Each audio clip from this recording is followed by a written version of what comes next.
this thing out of my ear. And turn this thing on.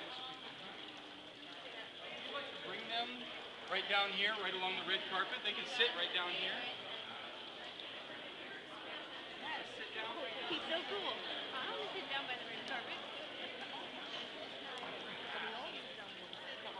That'd be nice. It's show and tell. It's ducks. It is.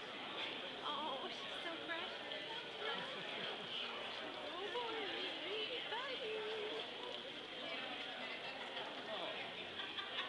Good afternoon. How's everybody doing? Woo! Fantastic. Well, welcome to the Peabody, the South's Grand Hotel. My name is Jason. I'm the duck master here at the Peabody. We'd like to say, whether you're a guest staying in the hotel or you're here simply to witness the Duck March, you are truly a guest of the Peabody, and we say welcome to you all. Now, before we get started, we do want to let everybody in on a few things that are available to you besides simply witnessing the Duck March. One of those things is to come up and visit the Royal Duck Palace. It is where the ducks spend their evenings every night from 5 p.m. to 11 a.m. the next morning.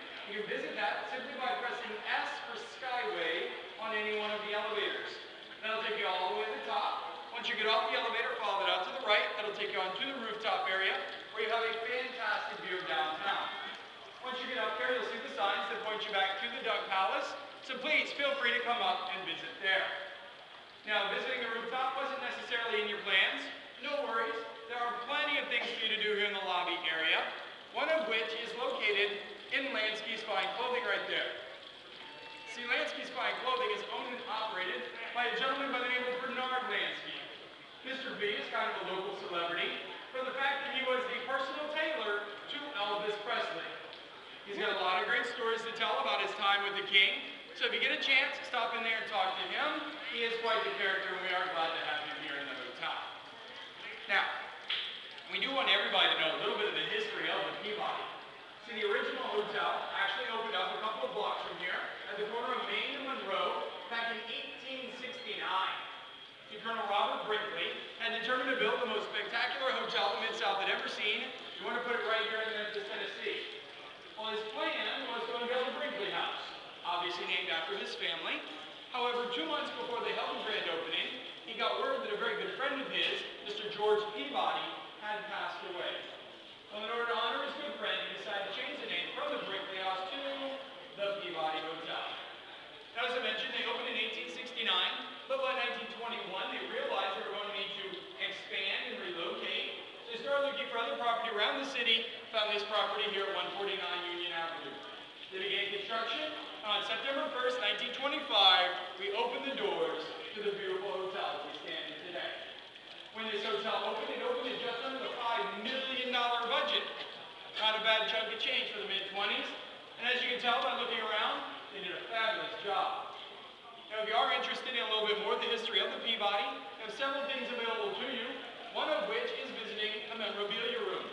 It's located on the mezzanine level there, directly above the gift shop. It's a blasted room up there. It's got all kinds of artifacts from the 20s, 30s, and 40s. So if you get a chance, stop in there, see some of the great items we have on display. Now, the reason that we are all, why are we here, folks? The ducks. How in the world did we get to be known as the hotel with the ducks?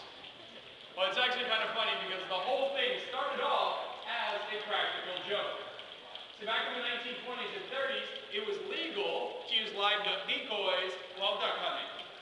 Well, the original general manager of the hotel, Mr. Frank Shutt, and a buddy of his named Chip, had headed over to Arkansas to do a little hunting, and, well, in 1933, they didn't have a whole lot to help keep them warm. So they had to rely on the liquid heat, shall we say? A little bit of the Tennessee sipping whiskey. What most of the adults in here know today as Jack Daniels. So, after a full day of staying warm, they thought it would be funny to play a joke on the hotel, and instead of dropping their live duck decoys off at the farm, they decided to sneak into the lobby and drop them off in the fountain instead. Well, they went on up to their rooms to sleep it off. When they came back down the next morning, they found 2 things. One, the ducks were still there. They didn't get out, wander off, go see the sights of Memphis or anything like that. And 2, well, a large crowd had gathered. So they thought, wow, what a wonderful idea. Thus kicked off the 75-year-old tradition of having ducks in our fountain. By 1940, they decided they wanted to turn it into a little bit of a production. So they spoke to a gentleman that was working with us, a gentleman by the name of Edward Pembroke. See, Chief Pembroke was a retired animal trainer at the Ringling Brothers Barnum and Bailey Circus. He told him, we gave him the opportunity, he would train 5 northern mallards, 1 male, which is the drake, 4 females, which are the hens. He would train them every day at 11 o'clock to march through the hotel, ride down the elevator, march across the red carpet, then hang out in the fountain all day. Then at 5 o'clock in the evening, reverse the process and head back up to their rooms. Not only did he do that, but he did so for 50 years. That is where we came up with the Duck Master title. We figured anybody that does something consistently for 50 years is pretty much a master at it. Now, Mr. Pembroke is no longer with us, but we do owe him a great debt of gratitude. He used to take the ducks all over the country. Some of you may remember seeing him on The Tonight Show with Johnny Carson. He was featured in People magazine. He even made a very special appearance on Sesame Street for National Rubber Ducky Day. He used to do all kinds of great things promoting this wonderful hotel and our fine feathered friends. So in order to honor him, we placed a beautiful portrait and a brief bio of his right inside the valet entrance over there, directly to the left of that large tapestry on the wall. So if you get a chance, stop by over there, say hi to Mr. Pembroke, and tell him thanks for all that he's done for the hotel and for the ducks. Now, what is about to happen? In just a moment, the music's going to start. We're going to usher the ducks around the fountain area here. They're going to make their way down these stairs, and they're going to stop right about here. And they're going to shake off really good, get y'all good and wet.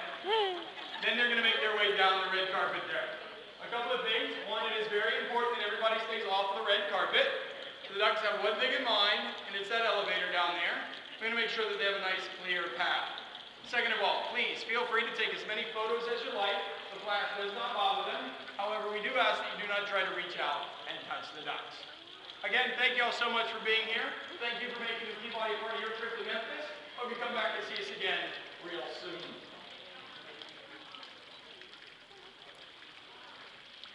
Ladies and gentlemen, good evening, and your attention, please. Welcome to the historic Peabody Hotel.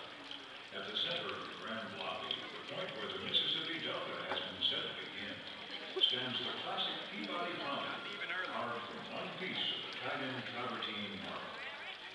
Although famous in its own right, the fountain is better known the world over because of its residents. If I may direct your attention to the fountain now, you will witness a tradition begun in the 1930s at the South's Grand Hotel.